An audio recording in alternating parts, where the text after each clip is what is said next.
of rich people. But we know among Malays there was not a single big businessman before. So these are total strangers to the government. But because they have shown capability, they have shown success in their business, they were given more and more opportunities. Of course, some of them failed, but quite a number of them succeeded. And when they succeed, you compare them with the other races. How many Malays have succeeded against how many Chinese and how many Indians? You'll find that the Chinese and the Indians are still way ahead in terms of numbers and in terms of wealth also. Let's look at Kuala Lumpur, for example. There are now skyscrapers all over Kuala Lumpur. Who owns them? The majority of them are not owned by Malays. Those buildings which are considered to be owned by Malays are built by the government. Government agencies, Petronas Twin Towers, for example, they don't belong to the Malays. They belong to an agency which we regard as representing the Malays. Otherwise, how many of the buildings there belong to the Malays as compared to the buildings belonging to the Chinese and Indian? You see a lot of housing development in KL, very high-class development. I'm living in one of them, I'm the exception. But around me, there are buildings costing $5 million and more. Who owns them? Not Malays. Mostly they are owned by Chinese. And there are any number. If you go to Mount Kiara, for example, you see flats which sell for 3 million or 4 million ringgit. Are there a lot of Malays there? No, they are not there. Yes, we have some business which are regarded as being Bhumiputra owned, but mostly they belong to the government agencies, not to the Malays. Of the 20% of the share of wealth in Malaysia, 17% are owned today by government agencies which are designated as Bhumiputra. Only 3% are actually owned by Malays. And the government is scared to tell people this, because then the Malays will say, but you have failed. We can afford to fail, of course. Otherwise we won't get their votes. So when we say that the DEB has failed, let's do a proper accounting. Let's find out actually whether the DEB has failed. One of the objectives of the DEB is to give education to more Malays, more Bhumiputras than before. Before the war, I remember there was not a single Malay lawyer. Today, there are many of them. As far as doctors are concerned, during my time when I went to the university, where I met my wife, fortunately, and fortunately because in those days not too many women, so we had to struggle for only a few who were around.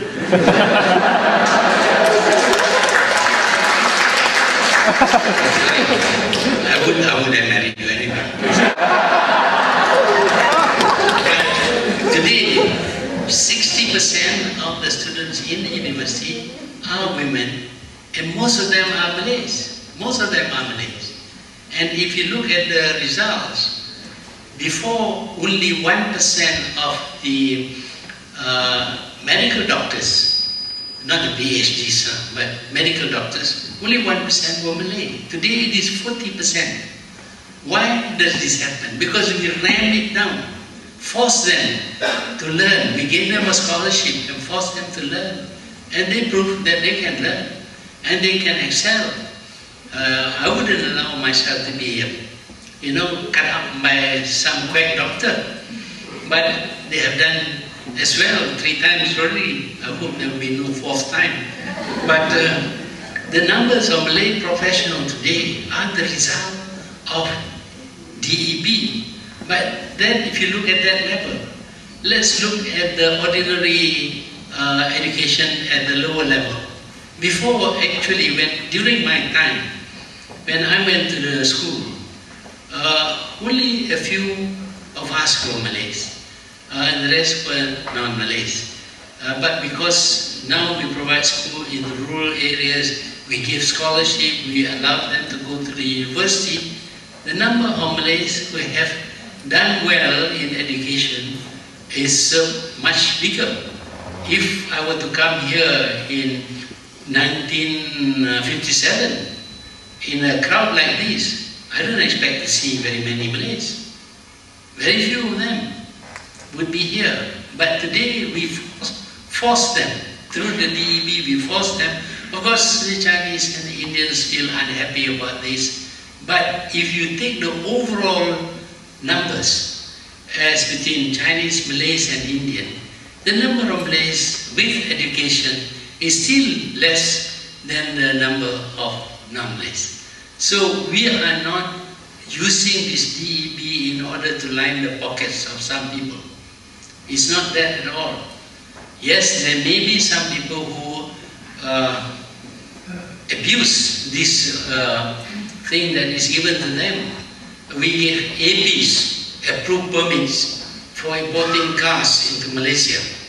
And instead of giving to people who really want to do business, the minister gave to people who were selling the APs at a very high price. It's $8,000 per AP if you sell. You get 10.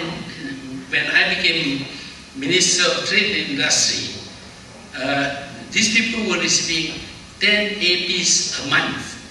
That's $80,000 a month. And when I put a stop to it, they wanted to demonstrate against me. I said, no way you're going to get APs until you have a shop which sells cars. You see, but a few of them, like Naza, for example, he actually did business and he deserves to get APs. But we should stop giving APs to people who are not really doing business. That is the fault of the minister. But the fault of the minister cannot be blamed on the policy. The policy is right.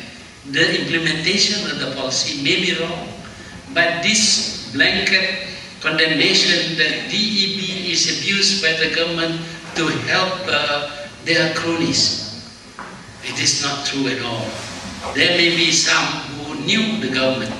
Of course, you are bound to know these high flyers, these people who did well. I knew quite a few of them. But before that, I didn't know them. And they were given an opportunity and they came out. Let us not be carried away by this blanket condemnation of the DEB before doing a full study. I would welcome anybody who wants to do a full study on what has happened since we introduced the DEB. Has it been totally abused and we must get rid of it? Or has it proven useful to bring up the Malays somewhat to the level of the non-Malays? But when will it last? Will it last as long as it has to be? Well, we have actually modified it. For example, entrance into the university now requires merit, but I'm afraid some officers abuse that also. But what we are trying to do now is to be less loose in our applying this policy. And we have to do it gently. We can't overnight stop it. You stop it overnight, the whole situation may be reversed. And then what do you get? You get feelings, bad feelings between Malays and Chinese. Today you think the Chinese feel badly about this DEB. If we take away the DEB and give them nothing, you're going to have the Malays feeling bad about the Chinese, and they may result in destabilizing the country. Actually, if you want, as I said, if you want to make a full assessment of this, as to whether the Chinese have to pay a very high price or not, you can do it. But